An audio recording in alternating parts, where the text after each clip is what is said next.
小干一断，一天白干。眼前这辆自卸车百吨王，由于车主经常超载卸货，导致车厢底部液压油缸内部活塞杆发生严重变形，已经不能继续使用。车主为了省小钱花大钱，并没有选择更换全新的配件，而是来到路边这家古法维修店进行修复。当师傅将活塞杆拆解出来后，紧接着便是修复工序。由于活塞杆内部是实心的，并且硬度极高，所以在矫正之前，师傅需要对弯曲部分进行加热，降低其硬度，避免在矫正过程中活塞杆发生断裂。只见随着火焰温度的不断升高，活塞杆硬度逐渐降低至所需的程度。紧接着，师傅们迅速将其放置在液压机的操作台上，准备借助液压机强大的压力将弯曲的部分下压。这个过程看着困难，实际上一点也不简单。由于弯曲弧度过大，在整个矫正过程中，师傅需要反复的调整位置，以免过度下压造成二次损伤。经过师傅们半个多小时的操作下，活塞杆终于被矫正得平整如初。然而，修复之路并未就此结束，顶部耳环的固定头也遭受了变形的命运。师傅们需要再次施展他们的手艺，对其进行修正处理。这短小的固定头看似微不足道，实际却蕴藏着极大的危险，稍有不慎便会功亏一篑。说时迟，那时快，小干也是说断就断。这突然的意外让本来就不挣钱的师傅更是雪上加霜。现在师傅的重心从矫正活塞杆转变为拼接。只见师傅首先将凹凸不平的断面切削平整，为后续的焊接工作做好准备。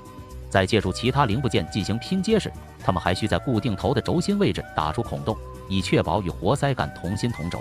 这一系列操作看似繁琐，但在师傅熟练的手法下，却显得游刃有余。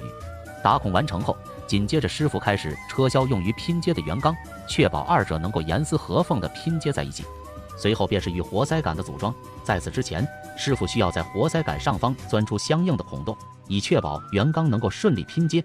一切处理完成后，接下来便是焊接工序。虽然缝隙较宽增加了焊接难度，但也为焊条提供了足够的焊接面积。师傅凭借丰富的经验，完美地完成了焊接工作。随后，为了使焊接部分看起来更加美观，师傅还需操控车刀，将其表面多余的焊疤车削平整。由于在之前的矫正过程中，活塞杆表面留下了划痕，因此师傅还需使用角磨机进行打磨，使其表面变得光滑且平整。这个过程看着简单，实际上也不难。经过师傅长达10分钟的精心打磨，这根断裂变形的活塞杆重新焕发了新的生机。然而，修复之路仍未走到尽头。为了避免后续活塞杆发生锈蚀，师傅还需对其进行最关键的一步操作，那便是电镀处理。在此之前，师傅需要将活塞杆表面擦拭干净，确保没有任何杂质。随后，便可将其进入到电镀溶液中，通过电解作用使金属或其他材料在其表面附着一层金属膜，从而起到防腐蚀、提高耐磨性、增进美观等作用。电镀完成后，活塞杆焕然一新，仿佛穿上了一层坚固的铠甲。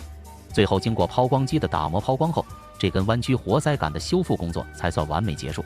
当修复好的活塞杆再次被组装到液压油缸内部进行使用检查时，它仿佛重获新生般充满了活力。看着再次被成功支起的车厢，车主也是露出了满意的笑容。虽然不知道经过这样修复的活塞杆能使用多久，但在这短暂的修复过程中，师傅们用他们的智慧和汗水为这辆自卸车重新注入了新的生命。那么问题来了，如果满分10分的话，你会给巴铁师傅的这次维修打几分呢？